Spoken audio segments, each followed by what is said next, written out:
Magandang umaga po sa inyong lahat. Nandito po tayo sa lugar sa Kapitulyo po ng Daet, Camarines Norte. Ito po si Lola Sara. Ang aking mensahe po sa ngayon, pakinggan po ninyo. Sapagkat ito po ang kasaysayan ng aking pag-ibig. Sa bagay, pangalawang pag-ibig na ito dahil ang una kong inibig ay ang solo Diyos. Sa hindi natupad na ako ay maging isang madre, ito ako ngayon. Marahil pinarana sa akin ng Panginoon kung paano ang estado ng buhay may pamilya. Taon 1995, kasalukuyan na pangarap ko talaga ang mag-aral. Ngunit kapos kami sa kabuhayan. Ang aking tatay ay mahirap lamang. Isa lang siyang farmers at mangingisda. Hindi sapat ang kanyang kinikita upang kami ay pag-aralin. Sa madaling kwento po, nagpaalam ako sa tatay ko. Pero nakapasok na po ako ng first year high school ng Gubat Sorsogon sa St. Anthony na hindi po nila alam. Nung nalaman nila, ako ay ginalitan sapagkat wala daw kami itutustos.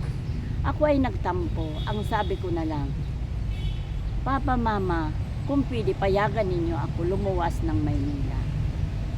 Labag sa kalooban nila na akong payagan papuntang Maynila. Ipinakita ko sa kanila na malungkot ako. Naawa naman siguro ko, pinayagan nila ako pumuntang Maynila. Sumama ako sa tiyain ko. Pagdating po sa Maynila, ito po ang kwento. Mayroon akong nakilala na kaibigan. Misty sa Chinese siya. Ang pangalan niya ay si Grace, kung natatandaan po yan. Hi Grace, kung nakikita mo man po ako. Ako ito si Sara, na kaibigan mo doon sa Pasong Balete. Ngayon, hindi ko alam, sila pala ay may relasyon ng aking asawa. Magsyota, eka nga, magkasintahan. Ngayon, dumanang ilang araw. Ako po ay wala sa isip ko ang ngalan pag-ibig. Maraming tumatanaw sa akin at hindi naman po kaila sa iyo. Ang sabi nila, kamukha ko daw, kalookalay ko daw si Vilma Santos nung kabataan pa. Hindi ang ganda baga ni Vilma. Eh di proud naman ako sa sarili ko kapag tinatawag nila ako ng Vilma Santos. Maniwala kayo sa hindi. Noon sa Maynila mayroon pa Good Earth Imperium. Napagkamalian ako doon na ako ay si Vilma Santos. Ang suot ko noon, naka-overall ako, tapos na may puyod ako dito na dalawa, tapos tinirintas ko at ang haba ng buhok ko, lagpas puwit. Binaluktot ko yan na may ribbon-ribbon ako dito, na para nabaga po ako ay manika. Pagdating ko po doon sa Good Earth Imperium na ako lang mag-isa, narinig ko, darating ika nga si Vilma Santos. Di ako naman po ay nakipagsiksikan. Ngayon, pagdaan ko dun sa may security, pinigilan ako ng security. Sapagkat yung pala, dinudumog ako ng tao, na ang sabi ng mga tao, nandyan na niya si B, nandyan na niya si Vilma Santos. Ako naman, tingin ng palibot. Yung pala, sabi ng security guard sa akin, umalis ka na dahil ikaw pinagkakamalian si Vilma Santos, dudumugin ka ng tao. Hindi ako maniwala, hinila ako ng security guard at pinalabas ako. Malungkot ako na nagmuni-muni. Sa bawat salamin na dinadaanan ko, kamukha ko ba si Vilma Santos? Kinuha ko ang picture ni Vilma Santos dahil idolo ko talaga siya. Kinukumpara ko sa mukha ko, siya nga naman, may kahawig ako. Kaya purihin ang Diyos, yun ang naging kasaysayan ko sa Good Earth Imperium. Kasi ang plano ko sana umakyat ako dun sa tuktok, mayroon teleskopyo dun, makikita mo ang buong Maynila. Hindi ko po yun natupad. Malungkot ako na umuwi sapagkat ayokong dumugin ako ng tao.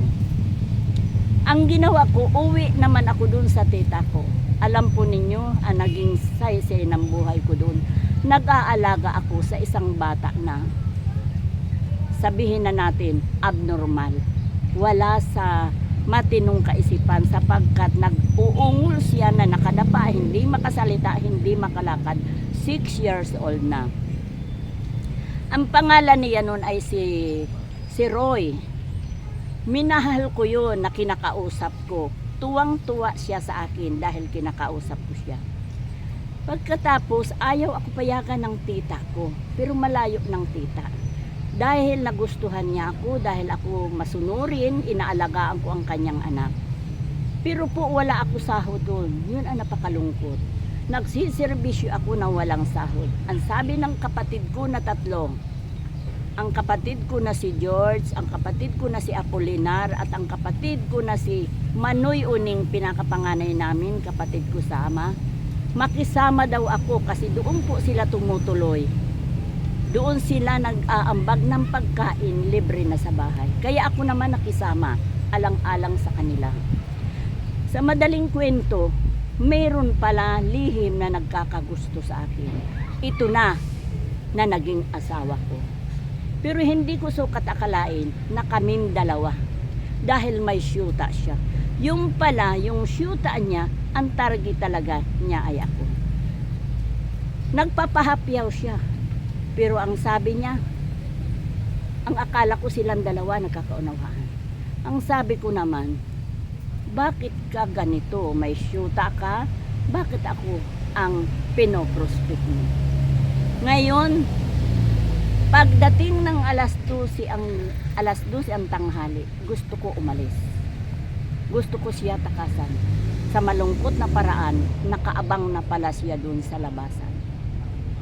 Yun po ang kwento ko sa unang pag-ibig ko.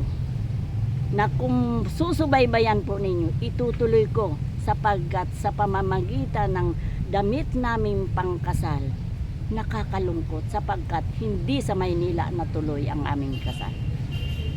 Yan lang po mga kaibigan ko. Muli kong itutuloy ang aking kwento sa paglipas ng araw. Subaybayan po ninyo. Sapagkat ang pamagat noon ay pwede natin sabihin damit na pangkasal. Magandang umaga po sa inyo lahat. Lola Sara.